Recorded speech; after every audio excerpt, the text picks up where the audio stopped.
وہ دلیل کیا ہے کہ بقی کی زمین وقف شدہ زمین وقف کی گئی تھی، اور جو وقف شدہ جب زمین ہوتی ہے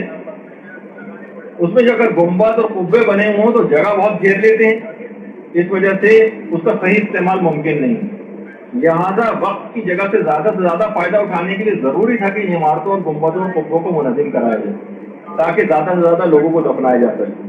سب سے پہلی بات علماء یہ بیان فرماتے ہیں کسی تاریخ کتاب یا حدیث میں نہیں ہے کہ یہ زمین نے بقی وقف شدہ تھی، جو وقف ہو گئی،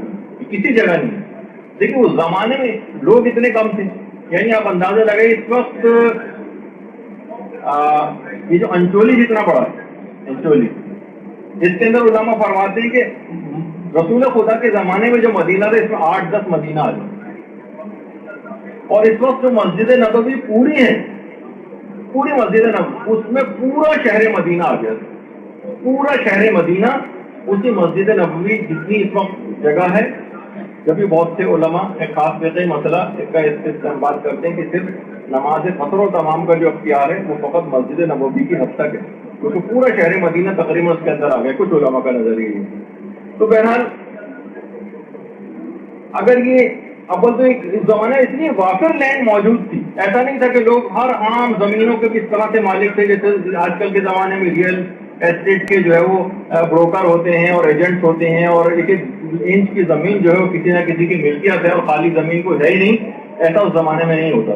نہ یہ اس طرح کا کوئی رواج اس زمانے میں تھا کہ قبرستانوں کے لیے لوگ زمینوں کو وقف کریں۔ تو اس زمانے میں ایسی کوئی رسم بھی نہیں تھی وقف وغیرہ کرنے کی قبرستان کی،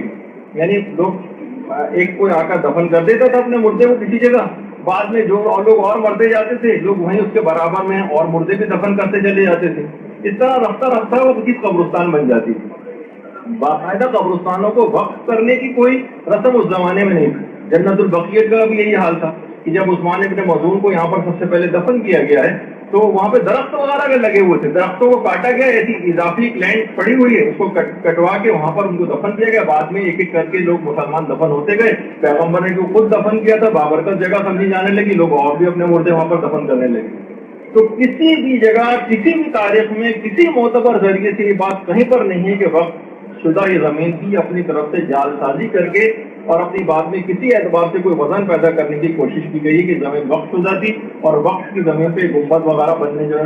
صحیح نہیں تھے۔ اچھا اگر وہ بھی دیکھیں آپ کہ اگر کوئی چیز ملتی بھی ہے تو وہ حضرت جہاں پر ہمارے ائمہ بقیع اور یہ جو قبور موجود ہیں، یہ روایت میں البتہ یہ چیز آئی ہے کہ یہ حضرت عقیل ابن ابی طالب کا گھر،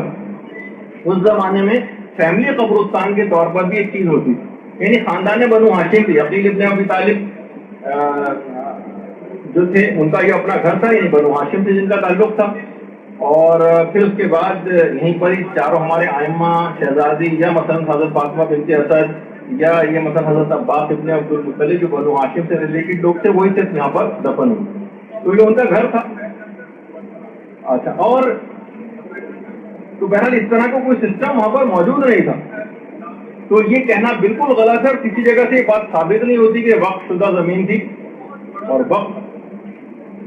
عام لوگوں کے لیے زیادہ فائدہ مند بنانے کے لیے